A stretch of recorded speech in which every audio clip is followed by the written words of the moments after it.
Welcome back to the AM show. My name is Aisha Ibrahim. I had to do a few things, so Janjahini had to introduce the show to you, but I'm back with some energy. A lot of energy I can see. So what's making headlines in the newspapers? You gave us a green light earlier that it will be, I mean, everyone is talking about Nayeli. Saga. Yeah. I think we've ended the whole saga. Well, there's a lot more. Ended? It's not ended because she's been jailed, but a lot more needs to be. You see the interesting part of this whole thing. That's one thing. Someone in Ghana, let's say in Kranza somewhere, goes to steal a goat and gets 30 years in jail, 30 years imprisonment. And someone traffics cocaine with a street value of over 1 million pounds, British pounds, and gets 8 years, 8 months. Technically speaking, that's just about 5 years. 5 years. A little over 4 years, technically speaking, because obviously she said 8 years. So let's say 5 years. I see. You rest no comments. No comments. Let's do the newspapers now. Let's get to the headlines of most of the papers. And as I mentioned earlier, almost all of them are talking about the Nayeli court case, the judgment that was passed at the Isleworth court in the United Kingdom. Now he says, the Daily Graphic, this is how he chooses to report it. Nayeli begins 8-year jail term in London for dealing in cocaine, and quite a number of people have passed a lot of interesting comments about this particular one. Some are saying, why wasn't she brought to Ghana to come serve the jail term? But Ghana people decided to let her go, and so London, they arrested her, so why should she come back? Well, so some way, somehow, she managed to get through our borders, get through the security systems here, and the security unfortunately system chose to allow her to go, so we can't bring her back. The interesting thing is with her lawyers claim that Nayeli claims she was protected by some very important and powerful people in the country as far back as 2004. Yeah, she had dealings with them. That's what they're saying. And for me, why did they leave that side of the story? I mean, if she had dealings with certain people, and I'm even told that it was some powerful woman who introduced her into this whole business. So why are we not getting this? And I think that it's a good call that Freddie Blay, the former Deputy Speaker of Parliament, second Deputy Speaker of Parliament, is saying that I mean, she should name and shame. If you've had dealings with very powerful men from 2004 till date, and even someone, and she's still there, who introduced you into this whole business, why should Aisha, would you have been able to mention the names? Well, I mean, these are very important and powerful people. Some in government, some in that out situation, of government. So I don't know how I'm going to react if I was in that. And I pray I never get into that situation. Because I look at it, and some way, somehow, I think she has a point. Obviously, she won't be in a position to act. Even if she would disclose it, it won't be public. She might disclose these names to probably the authorities in the UK. A lot of revelations were giving us to whether she was naive and because she had the problem, she had financial problems and all of that. That's why she got into all of this. But yesterday I listened to one lawyer on Joy FM. I can't easily recollect the name. And he was making the point that, listen, poor people are normally the coward. They're coward. They don't want to get themselves into trouble and all that. So most of these drug thing is not done by poor people. And so the whole issue of that she's naive and she's vulnerable and it doesn't hold. He feels that it's just a story that was used to, you know, get Ghana some sympathy from the London court. Yeah, indeed. I mean, those are the kind of things that the lawyers do. I mean, they will argue on a particular tangent so that if he knows he's going to lose the case, then why not? I'll lose it, but let me try and soften the sentence and everything. So maybe that's what it's their job, so they do what they do best. The thing is, you know, the aftermath of this particular thing, the aftermath of the courts. Have you seen her house? I saw pictures of something that people are saying is her house, and we are told the NACOB officials went around. She's got more than that.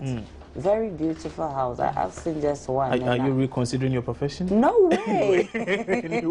Anyway. But you know, we are told the NACOB officials went over to her place to try and take shots of the building and everything. I mean, we are told they began a process of confiscating her assets. Yeah. And all. And we are told someone got a slap.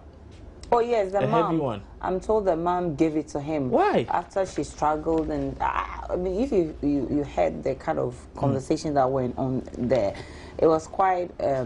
But these are NACOB officials doing their job. They're just doing their work. Why would you? She told him that he shouldn't paste the thing there because the thing was still in court and there was no judgment yet. So probably they should do it after the trial or something. So, and they also did not agree because according to them, it's a process. If they put it there and it happens that everything she's been cleared, why not? They'll come and remove it. And you know, and both of them couldn't reach a compromise. So somebody's hand was faster. So I'm told they've registered a complaint with the airport police station or something. Indeed. Yeah. Indeed. Okay, we look forward to seeing what becomes of those who were accused of being her accomplices, aiding and abetting her. So what other in Ghana? So to some other stories, there's another fire.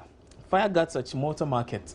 That's also on the front page of the Daily Graphic newspaper. Yes, and you can see a portion of the Chimota Market that has been burnt, and some people, I don't know whether they're trying to salvage certain things, but I don't know how they can salvage things from this picture. I'm not too happy about how the whole this year has started. The Harmattan. Yes, the Harmattan. Last year we had the Harmattan as well, but it wasn't as severe as this. Minimized, the Harmattan wasn't as severe as this. Yes, now. It wasn't really. That's true. It wasn't, but that still is not an excuse for us to be experiencing this kind of fires. Because then one will ask, what's the duty of the Ghana National Fire Service? Because they're supposed to do a lot of education on seasons like this. They say they are going to be doing many more of such and give educational people, activities. Some kind of tidbits as to how to prevent these kind of fires. So if they haven't done enough education, then we can't say that because the Harmattan is higher this year, we have an excuse to be experiencing a lot of fire. Anyway,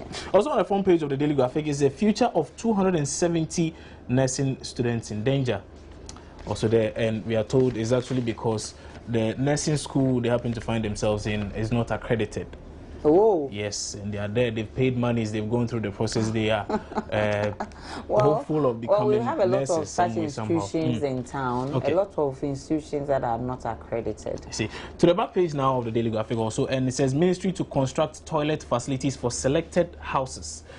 Local government minister at it again. This time around, he's saying the ministry is actually going to be constructing toilet facilities for houses, and I wonder why you should put up your house and why government should spend states. You remember, I think September 2012, the AMA embarked on a certain exercise and gave a September a deadline. They gave a deadline ultimatum that if you don't have a toilet facility in your house, break down your structure or you face some sanctions. Oh. What happened to that? Nothing. I see. Welcome to Ghana. I think we haven't seen anything. That's why probably the Ministry of Local Government is also trying to embark. But is this I'm going asking, which money are they going to use to build the toilet facilities for these people? Yeah, we need to find out. We are so that landlords and landladies will still be taking rent from people, and then government will come and build toilet facilities for them. That's what I don't understand. Is it the duty for? That's what I don't understand. Maybe we should find out where they're going to get the money, because we can't use taxpayers' money to build toilet facilities. If they are public toilets, that's okay. And how do we even select the places to place these toilets? To put the toilets. Somebody will build their house and be renting it to people and taking money, and government will come and build toilet facilities for the taxpayers' money. I think it's too early in the morning to be talking about toilets and all. That would be unfair. That would be unfair because all of us are paying tax, and then some people will be benefiting and others are not benefiting. I don't think. But to an extent, it's also going to help. Really, definitely, because it's going to help. For many who actually just go to the insurer to do their things, they would now have to do it in their homes, helping us avoid cholera and all those things. The best thing to do is to go to the landlords and landladies and take monies from them, and then employ the people to build it by force. I see. Because they've been given ultimatum and they couldn't meet it, and so now it's by force. You pay the money by force. The final story I'll do on the back page of the Daily Graphic talks about the police giving an ultimatum to accident vehicle owners. So if you own a car that got involved in an accident somewhere, somehow, and is in the custody of the police, please make sure you pass by and actually go and take your vehicle, tow it if you need to take it to a workshop. Okay, so let's move on from the Daily Graphic. We're now going to the Ghanaian Times, and obviously Nayeli jailed 8 years. That is what is reigning in almost all the newspapers. Yeah, Nayeli jailed 8 years. I think she's the most popular person in Ghana. And then NACOP swoops on her property. I think we've spoken about that. And then victim of gay doctor interrogated, Dr. Sule Ali Gabas, and his picture is here. And police to auction accident cars. Well, you want one? Oh, I think I'm okay with what I have. I'm okay with what I have. Conversion of polytechnics to begin 2016. What are we converting them into? Converting polytechnics into technical universities, so we are told. At least a forum was held yesterday at the La Palma Royal Beach Hotel, and a lot of stakeholders were around, and they actually spoke about the modalities of converting them. You know, a committee was also set up. They started working in 2013. They've actually presented their reports, the first in a series. I'm told they'll be presenting a series of reports, and per this, it means if you're in a polytechnic, obviously you are now a technical university graduate when you are done. But I think that the Ministry of Education has done some research, and they've been able to make the point that I think technical and vocation, we are lacking as a country in those areas. Indeed. And of course, it's also very important that people are equipped, because if you have your own skills, I think that is far even better compared to people who sit in the universities, do do theory and all of that, and come out and now struggling with the practicals. And so the technical and vocational skills, I think that it goes a very long way. Much as many have lauded the whole thing, the worry is that the various polytechnics, as things stand now, are even deviating from what they are supposed to do. They are core mandates. And that is because even for they to have equipment in their various laboratories to actually undergo the practical aspects of what they are supposed to do is a problem. It's a problem. So some are saying, okay, so you are changing the name. Okay. Is it not going to be a cosmetic thing because you are changing it? And you are not resourcing them and still don't equipping have the them. resources, because I think polytechnics are supposed to be more practical than even theory. And so even if we convert them, I think you're making a good point. That's the whole idea. If we don't have the resource, it will still convert the name, and it will still be the same thing. It will still be the same thing. But government is saying that it's actually even begun resourcing their labs. We are hoping they spent some $5 million we're hoping so. Dollars or so. We're already. hoping so. Look at this this victim of gay doctor interrogated. That's the Dr. Ali Gabas case, yes. Don't worry, I think listeners should hold on. Viewers, should hold on. I think I'm still in my radio mood anyway. But viewers should hold on. So let's look at News Desk. We'll be giving them updates on that particular the back page of the Ghanaian Times, and Ghana to play friendly today. I think that's earlier on. Rashida talked about that, and actually, I don't like sports. To express is one of my favorites actually. Okay. To express interest to partner NSA, and the new decentralization policy document before cabinet, and then it told the police will auction accident cars. I will go and accident cars, yeah, I'll do some. But speaking of the auctioning of cars, not just the accident cars, auctioning of cars. You know, sometimes when you import a car and you're unable to pay your import levies and all, the car is impounded, is confiscated, and later auctioned for a very sometimes outstandingly low price. Okay. You know, so you can buy a Chrysler for say 5,000 Ghana cedis. People wonder that if really the interest is actually Patricia saying anyway. but truly, if the whole thing is to be in the interest of the state, and let's say the levy on the car was say 20,000 cedis as duty, import duty, and the person was unable to pay, why then would you intend sell the car for something say 5,000 Ghana cedis? I don't think that's what happens. Are you shortchanging the state? No. What happens is you are asked to pay for how much duty the owner of the car was supposed to pay and was not able to pay. So once you pay for the duty, then that's the cost of the car. I see. I think that's what happened, not to pay less than the duty. I don't think so. No, but that's what happens. They pay less than that. Really? Yes, I have seen people acquire some of these things. But anyway, I'm sure that'll be a topic for another day. We'll have to interrogate that then. Okay, to the front page of the Chronicle newspaper, again, Cokie and Ruby dined with top politicians and tore back with a bang. Tamale Refinery, we are told they are back into business. They'll be refining most of the crude. I don't know that they'll be refining the crude we actually getting in the country, but that's what the front page is telling us. To the back page now, Bukom Banku arrested after scuffle. I'm told he actually told us he's won a number of fights in Ghana by giving out some punches to some people he got himself entangled with. Let's go on to the Daily Guide, and the Daily Guide says Ruby gets 8 years for cocaine. Big names dropping Ghana, and Bukom Banku arrested. Well, let's look at Ruby. She's looking cool here. We are told that she was looking very cool in court yesterday, and even her sentence, her 8 year sentence, did not move her. No, it didn't make any difference. But we were told she was very upset that some media present at the time wanted to take photos of her, so she was really upset with them. And I think I'm told whether it was her brother or some who supposed relatives had a tough time with the media. They actually tried restraining her. We are told they actually were advising her and trying to restrain her from actually doing any such thing, from beating the media or hitting anyone who was part of the media entourage. But whether she allows them to take a picture of her or not, we already have a picture. We have a lot different pictures. So the front page of the Business and Financial Times, it says new national airline set to fail as feasibility raises concern. So the new national airline, we are told, will be coming soon. We are told the feasibility studies are suggesting that if you are not careful, it will even fail before it started.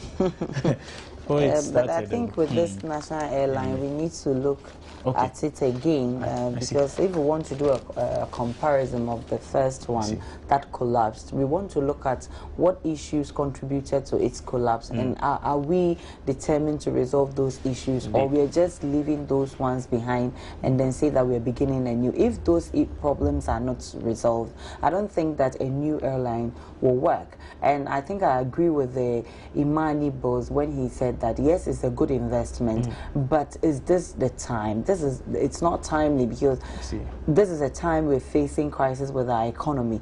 We have a lot more things to deal with. Why don't we deal with those things before we come investing in such a thing? So it shouldn't be a priority now. It shouldn't be a priority. When we know that the first one did not work, and we haven't really looked at the issues that created that one and resolved them. Why do we want to jump quickly into another airline so that it will fail again? Maybe let's talk to the politicians. Back to the Daily Guide, there was one thing I did not. You didn't give me the chance to read, and it says reduce fuel prices according to the minority. And you can see Katie Hammond, former Deputy Energy Minister's picture there. And he looks quite Katie Hammond. He's always charged. He's always charged, always trying to drum home a particular with this point. Look, he can give a punch at any particular time. I see. You see, the newspapers have actually told us they are back to business, after their break. So there are quite a number of them here. I'm not sure we'll have time to actually review all of them.